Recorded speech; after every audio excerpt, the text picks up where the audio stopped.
ममता बहुत ही सीधी और प्यारी लड़की थी। वहीं सुनील एक सरल और आगे बढ़ने की सोच रखने वाला लड़का। सुनील, बेटा सुनील कहाँ है? अरे जरा एक गिलास पानी तो दे दो। हाँ माँ, अभी आया।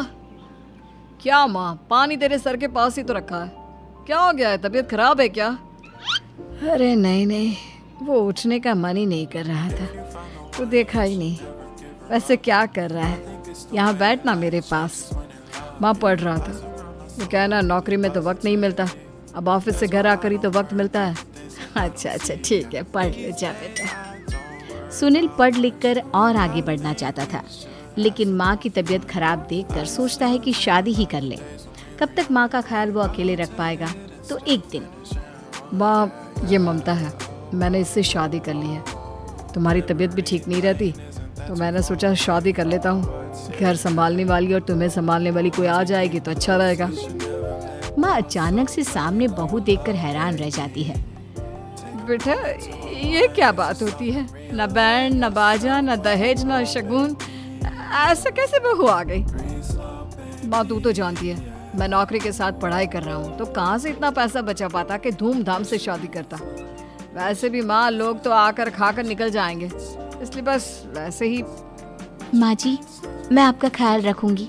वैसे भी ये आगे की पढ़ाई कर रहे हैं, अच्छा कुछ कर गए तो सबके दिन फिर से अच्छे आ जाएंगे। सास को ममता की बात ठीक तो लगती है, लेकिन मन में कहीं ना कहीं लगता है कि कहीं बहू बेटे को लेकर फुर्र ना हो जाए और फिर तो वो रह जाएगी अकेली। बेटा देख, मेरा जो कुछ भी है वो सुनील ही है, और सुनील का भी अब इस दुनिया में मैं ही हूँ और कोई नहीं। क्या सुनील? बिल्कुल माँ, लेकिन आज से ममता भी मेरे जीवन का अहम हिस्सा है, जैसे तू है।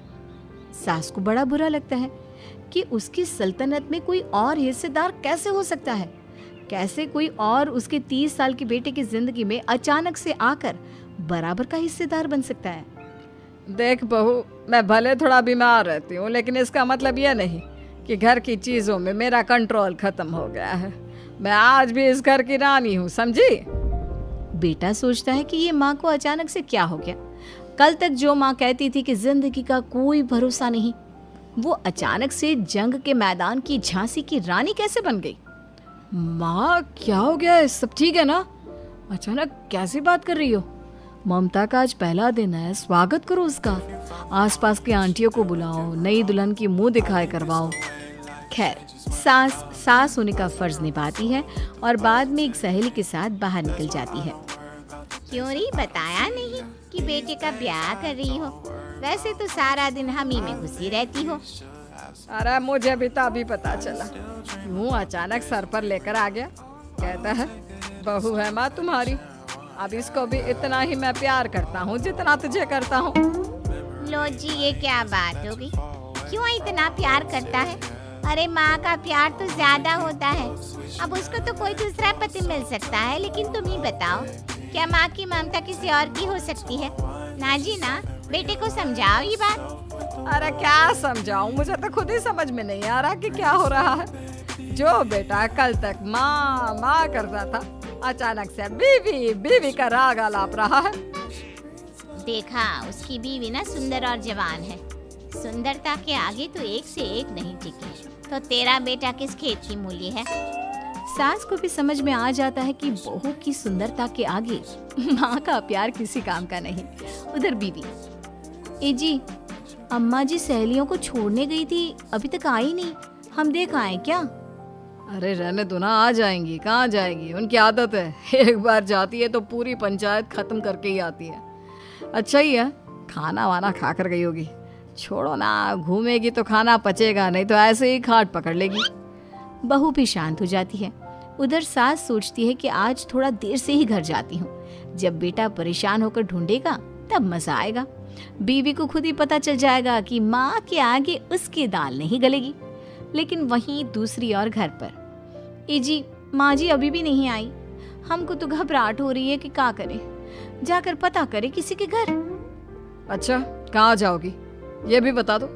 पहला दिन है तुम्हारा इस घर में और एक ही दिन में मोहल्ला छानोगी क्या? हाँ, तो आप भी तो नहीं जा रहे हैं ना, हमको फिक्र हो रही है। अरे यार, ये रोज का है अम्मा का, खाओ और सो जाओ। बस फिर क्या था, बेटा बहू खाना खाते हैं और कमरे में सोने चले जाते हैं। उधर जब सास को कोई देखने नहीं आता तो वो हार कर घर आ जाती है, जहाँ वो देखती है कि सारे घर की लाइट्स बंद है। सास को गुस्सा आता है।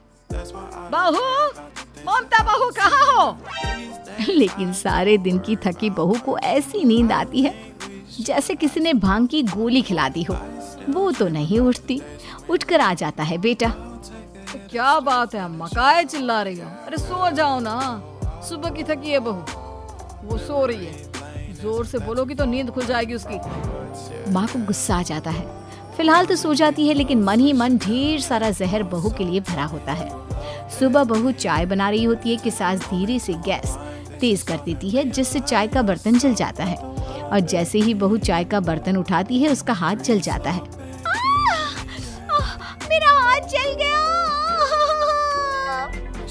वो जोर जोर से चिल्लाकर इधर उधर भागती है कि सास थोड़ी देर में उसके हाथ में पानी डाल देती है। हाय रे बहू, क्या कर रही हो? पहली बार रसोई छुई हो क्या? सासू माँ गलती से गैस तेज रह गई थी और बर्तन जल गया, जिससे मेरा हाथ जल गया। हाय रे, कितना गंदा दाग। छी छी छी छी, मुझे तो उल्टी आ रही है तेरा गला हुआ मांस देखकर। तू ना मुझे अभी साथ से खाना मत लगाना। बहू भी खुद का हाथ देखती है तो उसे भी रोना आ जाता है। कुछ दिनों के बाद सास की सहेली आती है, बहू चाय बनाकर लाती है। उसके जाने के बाद सहेली कहती है, बहू की सुंदरता ऐसी है कि कोई भी दीवाना हो जाए। वैसे तेरे बेटे का क्या हाल है? अरे वैसा ही है, बहू के पीछे लट्टू। क्या करूं, कुछ समझ में नहीं आ रहा। मैंने तो बहू के चेहरे पर दिवाली के पटाखे की चक्री फेंक दी, उसका पूरा चेहरा जल गया। अब देखो ना रही सुंदरता, और ना ही अब मेरा बेटा उसे पूछता है। अरे अब तो वो उसे छोड़कर दूसरी भी देखने को बोल गया है मुझे। बहू सारी बात सुन रही होती है। आंटी एक बात बताइए, क्या भरोसा है कि दूसरी सही आए और आपके अनुसार रहे? देखिए आंटी, मेरी सासू माँ को गलत बात सिखाने की जरूरत नहीं है। हमारा परिवार साथ में खुशी से रह रहा है। देख बहू, मेरी सहेली की बेइज्जती ना कर, वही अच्छा रहेगा तेरे लिए, समझी? बहू नहीं मानती है। वो बार बार उनकी सहेली को घर से निकल जाने को कहती है। तभी सास की सहेली पास के चूल्हे से लकड़ी लाकर बहू के चेहरे पर लगा देती है। बहू जोर जोर से रोने लगती है। अरे ये क्या कर दिया? मैंने कहा किया, ये तो तूने किया। तू ही नहीं चाहती थी कि बहू बेटी के साथ रहे, भला मैं क्यों करूंगी? मैं तो चली, निपटो अब। बहू रो रही होती है, दर्द से चिल्ला रही होती है, लेकिन सास उसे डॉक्टर के पास नहीं ले जाती। तभी पति आता है। क्या हो गया ममता? ये दाग कैसे लगा? कैसे जली? ममता कुछ नहीं कहती, बस दर्द से करा रही होती है। पति माँ की तरफ देखता है। हो ना हो माँ, ये पक्का आपका काम है। आप ही ममता से जला करती थी ना। देखना माँ, अब पुलिस आएगी, केस बनेगा, लेकिन पहले मैं ममता को अस्पताल लेकर जा रहा हूँ। सभी अस्पताल जाते हैं, जहाँ डॉक्टर ममता की सास से कहते हैं, आपने तो नहीं जलाया ना बहू को? अब ममता की सास के तो पसीने छूट रहे होते हैं। वो घबरा कर कहती है, ना ना डॉक्टर साहब, कैसी बात करते हैं? हम क्या जलाएंगे अपनी बहू को? डॉक्टर ममता के पति से पूछते हैं, देखिए, क्योंकि ये ससुराल में जली है तो मामला पुलिस का बनता है, तो आप पहले पुलिस को बुलाइए, तभी इलाज पूरा होगा। सास डर जाती है कि अब तो बच्ची जिंदगी जेल में ही रहना होगा। रहने दीजिए ना, पुलिस को क्यों बुलाना?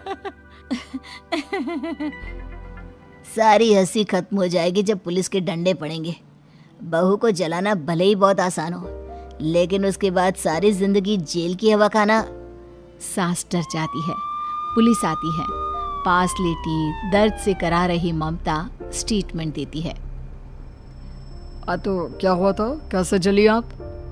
ममता पास खड़ी सास को देखती है। बेटी बताओ, कैसे जल गई तुम? ओए, काका का किरण वाली शाहरुख, चुप, बिल्कुल चुप। सास चुप। सभी इंतजार करते हैं कि ममता क्या बोलेगी। जी मैं खाना बना रही थी, लकड़ी उड़कर मेरे ऊपर गिर गई और मैं जल गई। सास बहू की बात सुनकर रोने लगती है। देखा माँ, कितनी समझदार है ममता। ये चाहती तो, हाँ बेटा, ये चाहती तो मैं आज जेल में होती। मुझे माफ कर दे। मैं आगे से अभी कभी ऐसा नहीं करूंगी। बहू के साथ मिलकर रहूंगी। मुझे माफ कर दे।